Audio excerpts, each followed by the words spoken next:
Kanchipuram వకుడా silks నాణ్యత మా ప్రాధాన్యత. మదీనాగూడ, మియాపూర్, హైదరాబాద్ లో త్వరలో శుభారంభం.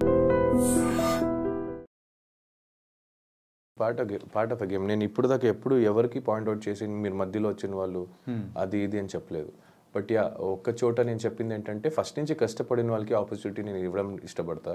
దాని మధ్యలో ఆబ్వియస్లీ మీకు కావాల్సిన వాళ్ళు ఆల్రెడీ సపోర్ట్ చేస్తున్నారు, నాకు కావాల్సిన వాళ్ళకి నేను చేస్తానని చెప్పాను. కానీ వాళ్ళు వచ్చిన తప్పు నేను ఎప్పుడు చెప్పను కూడా.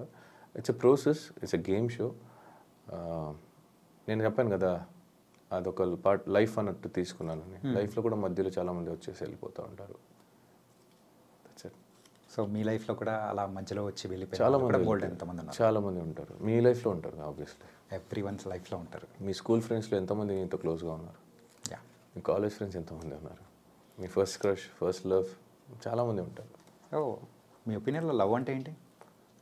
యాక్సెప్టెన్స్ దేని గురించి? ఎవ్రీథింగ్. ఏదైనా యాక్సెప్ట్ చేయాలి అంతే కదా. లవ్ చేసినప్పుడు యాక్సెప్ట్ చేయాలి కదా. ఇప్పుడు అమ్మ నాన్న నేను తప్పు చేశాను అనగానే ఆ తప్పును ఒప్పుకునైనా గిట్ట ఒప్పుకుంటారు కదా నా బిడ్డ అని. That is acceptance. ఎక్స్పెక్టేషన్స్ కన్నా యాక్సెప్టెన్స్ కొంచెం ఎక్కువ ఉంటే బెటర్ ఫ్రమ్ మై దృష్టిలో. And respecting each other values అంటే బోత్ సైడ్. చిన్నోడు పెద్దోడు, సో ఈ యొక్క మాటలు కానీ, సో బయట మీరు, సోనియా గారు అండ్ పృథ్వీ, సో మీరు ముగ్గురి యొక్క కెమిస్ట్రీ ఏంటి అసలు? మనం కనెక్ట్ అయ్యాం అలా. పెద్దోడు అంటే నేను పెద్ద కొడుకు అని, చిన్నోడు అంటే ఆడు చిన్న కొడుకు అని. She big sister is nothing but an mother. So మన దృష్టిలో అదే. ఇంకా నలుగురు కనుక ఏం కనిపిస్తుందో దానికి మేము I can't explain anything for that. అంటే ఫుటేజ్లో అక్కడ బయట ప్రేక్షకులకు చూపించే ఫుటేజ్ అనేది అది తక్కువ, అండ్ మీరు చూపించింది చాలా ఉందనా లేకపోతే ఏంటి అసలు? మీరు చూపించింది చాలా లేదు, మాది బాండింగ్ సరిగా మీరు చూడలేదేమో అని. గంట ఎపిసోడ్ చూస్తారు, 24 గంటలు మేము ఉంటాం. సినిమా చూడకుండా ట్రైలర్ చూసి రివ్యూ ఇచ్చే వాళ్ళకి ఇంకేం చెప్పగలుగుతా?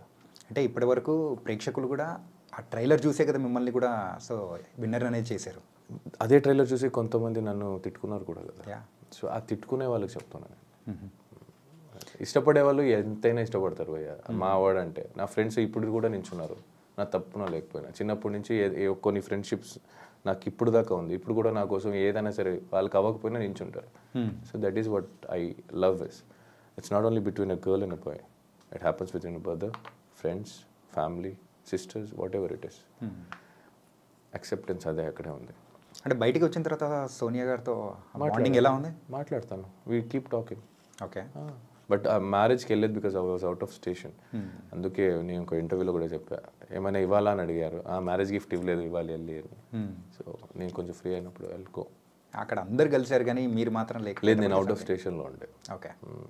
అంటే బిగ్ బాస్ హౌస్ నుంచి బయటికి రాగానే మీరు చేసిన ఫస్ట్ పని ఏంటి? నిద్రపోయావా ఫస్ట్ మంచిగా నిద్రపోయా. 2 days ఐసోలేటెడ్ ఉండే. ఓకే. బయటకు వచ్చినప్పుడు కూడా ఏంటి ఇల్లు మనుషులు కలవ. బేసిక్లీ నాకు ఎట్లయిపోయిందంటే సడన్గా జనాలు చూసేసరికి ఐ వాజ్ లైక్ నాకు కొంచెం దూరంగా అనిపించింది. అంటే అన్ని రోజులు అక్కడ అలవాటు అయిపోయి మన జనాలు ఎక్కువ చూడక సడన్గా అందరినీ కొత్త వాళ్ళు అనిపిస్తున్నారు, ఎందుకు వీళ్ళందరూ వచ్చారు అని కూడా అనిపించింది. బట్ వాళ్ళ పాపం వాళ్ళ తప్పు కదా, నాదే తప్పు. బికాజ్ నాకు అది అలవాటు అయిపోయి అలా అయిపోయింది. And they are so excited. నాకు అలా హర్ట్ చేయకుండా I wanted to be with everything. I tried and I getting over it now. ఇప్పుడు కూడా కొంచెం ఉంది, కొంచెం సఫోకేటెడ్ అవుతా. But okay. అంటే బయటికి రాగానే మీ ఫోన్ చెక్ చేసుకునేటప్పుడు ఎవరికి కాల్ చేయాలనిపించింది? You can use both. No, ఇది అవసరం లేదనుకుంటా. అవసరం లేదా? ఓకే.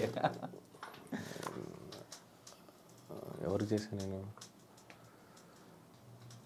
బయటికి వచ్చిన తర్వాత నాకు కావాల్సిన వాళ్ళందరూ ఆల్రెడీ హైదరాబాద్లో ఉంటే నాకెవరు ఫోన్ చేయలేదు, నేనెవరు ఫోన్ చేయలేదు. కానీ నాకు చాలామంది ఫోన్ చేశారు. I spoke to them. నాకు బేసిక్లీ ఫోన్ వాడడం మర్చిపోయా నేను. అంటే నేను పాస్వర్డ్స్ మర్చిపోయా. థ్యాంక్ గాడ్ నేను నోట్ చేసుకొని పెట్టుకున్నాను కాబట్టి గుర్తుపెట్టింది. Even UPI bank details, passwords details, ATM pin అన్నీ మర్చిపోయి అది గుర్తుపెట్టుకున్నాను. అదే నోట్లో ఉంది కాబట్టి బతికిపోయింది. ఫేస్లో ఉంది కాబట్టి ఓపెన్ అయ్యేది, లేదంటే ఫోన్ కూడా ఓపెన్ అయ్యేది కాదు. మర్చిపోయి పాస్వర్డ్ మళ్ళీ అలవాటు అయ్యడానికి ఒక 2 రోజులు పట్టింది. So I use to only receive the call. I was so exhausted. చాలామంది ఆల్రెడీ ఉన్నారు నాతో, ఫోన్తో మళ్ళీ వాళ్ళతో సరిగ్గా మాట్లాడలేక బాగోదని I was balancing and it was suffocating. అంటే అలాగే బయటకు వచ్చిన తర్వాత ఫుడ్ కానీ సో బాగా ఫుల్ తింటున్నా, అంటే నాకు నచ్చిందంతా తింటున్నా, అపిటైట్ కొంచెం తగ్గిపోయింది, అంటే ఎక్కువ తినలేకపోతున్నా. లిమిట్ అలవాటు అయింది, అదే లిమిట్ని మెయింటైన్ చేస్తున్నా, బట్ నాకు నచ్చింది తింటున్నా. ఫస్ట్ రాగానే చికెన్ అని ఇంకా దొరికినంత తిన్నా. ఇడ్లీ కూడా కొత్తగా అనిపించింది నాకు, మసాలా దోశ కొత్తగా అనిపించింది, చాలా అయ్యో పానీపూరి ఇవన్నీ కొత్తగా అనిపిస్తుంది. బయటికి రాగానే ఒక వింత మనిషిలా నేను వింత ప్లేస్కి వచ్చానో లేదా నేనే వింతనా అనిపించింది ఒక చోట నాకు. అంటే అబ్బా ఇవన్నీ అవును కదా, ఇవన్నీ చేసేవాళ్ళం కదా మేము, ఇవన్నీ తినేవాళ్ళు కదా, ఏం గుర్తులేదు, నేను అలవాటు అయిపోయేలా. అండ్ మీరు ఫస్ట్ చూసిన మూవీ బయటికి రాగానే? పుష్ప ఒకటి చూసా, ఇంకోటి శాకాహారి అని ఒక కన్నడ సినిమా చూసా ఓటీటీలో. అండ్ మిమ్మల్ని అంటే బయటికి రాగానే ఇది మొత్తం కొత్త ప్రపంచం, సో కొన్ని న్యూసెస్ మీరు వినేటప్పటికీ ఏంటి ఇంత జరిగిపోయిందా ప్రపంచంలో, మేము ఒక 4 to 5 months 100 రోజులు లేకపోయేటప్పటికి తర్వాత చాలా చేంజెస్ అయిపోయింది అది. అవును, మిమ్మల్ని బాగా ఎగ్జైట్ అంటే డిఫరెంట్గా అనిపించిన న్యూస్ ఏమన్నా ఉందా? డిఫరెంట్గా అనిపించింది న్యూస్ అంటే కొన్ని న్యూస్ వల్ల బాధపడ్డా తప్ప ఇంకా డిఫరెంట్గా అనిపించింది అని ఏం లేదు. బట్ బయటికి రాగానే రోడ్ గీడ్ అన్నీ కొత్తగా అనిపించేది. అబ్బా రోడ్డు, అబ్బా వెహికల్స్, అయ్యో మెట్రో ట్రైన్, ఇవి మాల్స్, బిల్డింగ్స్, ఇవన్నీ అనిపించేది. చూసే వాళ్ళకి తెలియదు, అక్కడ సఫర్ అయ్యే వాళ్ళకి. సో అలా అనిపించింది అంతే. ఓకే. అండ్ ప్రైజ్ మనీ ఏం చేయబోతున్నారు? ఆల్రెడీ ఖర్చు పెట్టేశారా? రాలేదు, ఇంకా రావాలి. There is a process to come. Tax అని కట్టాలి కదా, ఆ కట్ అయింది కొంచెం ఎంత పోయిందో చూసి బాధపడి ఓకే ఆ బాధ పోయిన దానికి ఎట్లా మేనేజ్ చేయాలి, కొన్ని అప్పులు ఉన్నాయి అవన్నీ తీర్చుకోవాలి. అండ్ నాకు కొంత చారిటీ ఒక్కరికి చేయాలని ఉంది, చేస్తా, ఇప్పుడు చెప్పను నేను. అండ్ అఫ్కోర్స్ చిన్నప్పటి నుంచి కష్టపడి నన్ను మా ఫ్యామిలీని అందరినీ, మా అమ్మ మా నాన్న రెంట్లో హౌస్లో ఉంచి కష్టపెట్టి పెంచారు. ఇప్పుడు దాకా it's my turn to give them back, make them ఆరామ్సే కూర్చోండి అని చెప్పే టైము. సో అందుకే వాళ్ళిద్దరు అమ్మ నాన్న పేరు మీద ఒక ఇల్లు కొనాలని. ఊర్లోనే కొనాలనుకుంటున్నారా? ఓకే. అండ్ మీరు బయటికి రాగానే సో ఈ రివ్యూస్, బిగ్ బాస్ రివ్యూవర్స్ ఇవన్నీ మరి విని కొన్ని విషయాల్లో కూడా మీరు బాధపడి, కొన్ని ఆనందపడి, అన్ని మిక్స్డ్ ఎమోషన్స్ కూడా. బాధ ఏం లేదు బ్రో, అని హ్యాపీగా బాధ ఏం లేదు. సపరేట్గా దీనికంటూ కూడా సో కే బ్యాచ్ అని చెప్పేసి ఇలాంటివన్నీ పేరు పెట్టి ఇట్లా పిలుస్తూ ఉన్నప్పుడు so how do you feel and what you felt? How do feel అంటే bro what's your full name? Chanakya. హిందీలో రాస్తే అక్షరాలే కదా మారుస్తాయి, కన్నడలో అక్షరాలు మారుతాయి, పిలుపు మళ్ళీ వ్యక్తి ఒక్కటే కదా.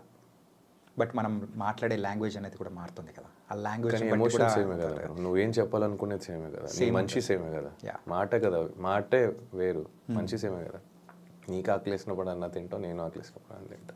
నీకు బాధ అనిపించినప్పుడు ఏడుస్తావు, నేను బాధ అనిపించినప్పుడు ఏడుస్తాను. ఏంటంటే ఒకటనని మీరు అనుకుంటున్నారు, కాకపోతే మిమ్మల్ని సపరేట్గా సెగ్రిగేట్ చేయాలని ఒక టైప్ ఆఫ్ అంటే కొంతమంది ఇలా చేయడం అనేది కరెక్ట్ అంటారా? అంటే బేసిక్లీ నాకు అడిగితే నాకు అందరూ ఒకటే. ఇంకా చేసిన వాళ్ళ గురించి చెప్పమంటే మేబీ వేరేం దొరకలేదేమో. ఓకే. మేబీ వాళ్ళ దగ్గర ఇంకేం చేత కాదేమో. ఈ డివిజన్ యూనిటీగా ఉండాలి అని వీళ్ళే ఒక చోట వీడియో చేసి పెట్టేవాళ్ళు, వీళ్ళు వేరే బ్యాచ్, వీళ్ళు వాళ్ళ బ్యాచ్ అని చెప్పి మేబీ గేమ్ ప్లాన్ ఏమో.